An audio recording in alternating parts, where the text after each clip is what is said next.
Fellow South Africans, I'd like us to tackle this very serious issue that our country is facing. And the sad part is that it's not only our country. It's something that's actually happening all over the world. It's just that not many people are coming forward or speaking openly about it. Young women slaughtering, even old women. Women abuse in all sectors, be it verbal, psychological, or physical. And the cycle keeps continuing each and every year. We base our focus mainly on women who are directly affected. But what I'd like us to pay attention on right now, the root of the problem. What causes men to do what they do? What brings them to that boiling point that they think they have a right to take another woman's life? Is it maybe their upbringing? Where does all this anger come from? I'd like men to come forward. Because you find yourself getting in a relationship with somebody, not knowing what's going to happen tomorrow. He's such a gentleman. You wouldn't think it even hurt a fly. So all these women murders that are happening around, where do they come from? What brings a man to a boiling point that it brutally murder a woman? Women abuse comes in so many ways. Actually, let's just say, generalize it, say abuse. Let's say women abuse, because men do get abused as well. Most of them don't speak openly about it. Because our men were raised to be firm, not cry. If you cry, you're a sissy. Which I think is wrong. I think that's why they grow up with so much anger. They just don't know how to unleash it. You get into a relationship, you fall in love, everything is okay.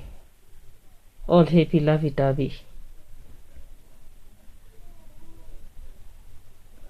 Down the line, you find yourself being isolated from your friends. Your partner finds you've got girlfriends. And they start telling you, I don't like your friends. They're bad influence in your life. And you think it's okay, he's protecting you, he loves you. Another day he tells you, if you ever dare leave me, I would kill you. You think it's romantic. He doesn't want me to leave him. He loves me. And yet he just told you, if you leave me, I'd kill you.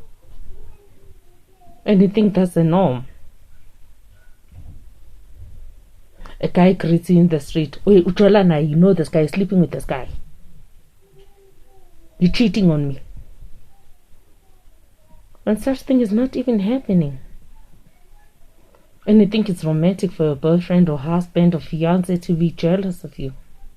To that extent. He insults you, calls you a bitch, slut, whore. For it has become a norm. Because it's like happening, it's your daily routine. And in your mind you already fear that if I dare leave this guy, he's really going to kill me. And then when you have the strength to finally do that, and you hear cases of women murdered, burned alive, hanged, as if it's like, okay, even the way it's even advertised in our news lines, it's as if it's something that is normal. I feel that, I won't blame it on the government as such, but I feel that not enough is done about it. That's why it still continues. Because even the perpetrators that do these things get away with it. You kill somebody's child and you're out walking in the streets, it's okay. You have rights. Which means the person that you killed didn't have rights. That's our justice system. Honestly speaking, I think it sucks. I think it sucks. And this cycle won't stop until something serious or serious steps are taken against it.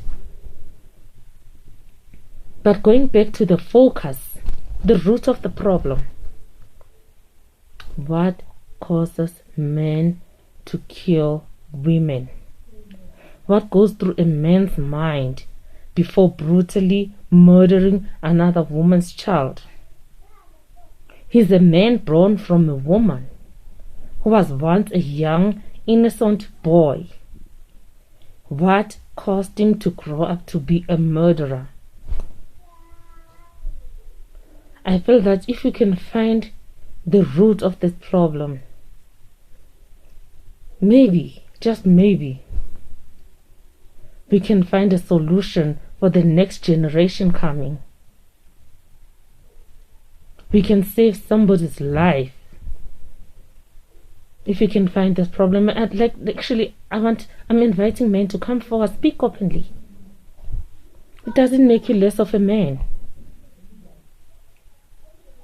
Speak openly about it. What causes you to take somebody's life, or think you even have a right to take somebody's life just because they don't feel comfortable being around you anymore? Or maybe a woman feels she can do better without you, or you're not living up to her expectations or the promises that you've made to her. You're not committing to them, and they want to move on with their lives without you in it, and you feel that instead of you seeing that happening, you'd rather kill them. What causes you to do that? Please speak to me. I'd really like to understand. Yes, we are crying as women. It's affecting us everywhere. Our children, our parents. But I want to know what causes a young man to think he has a right to take your life as a woman, when that was not an arrangement from the beginning. It's actually supposed to be your protector. But we're scared of our men these days. Even if you're no longer happy in a relationship, you're scared of getting out because you don't know what's going to happen to you. Please come forward. Speak openly. Maybe you might find a solution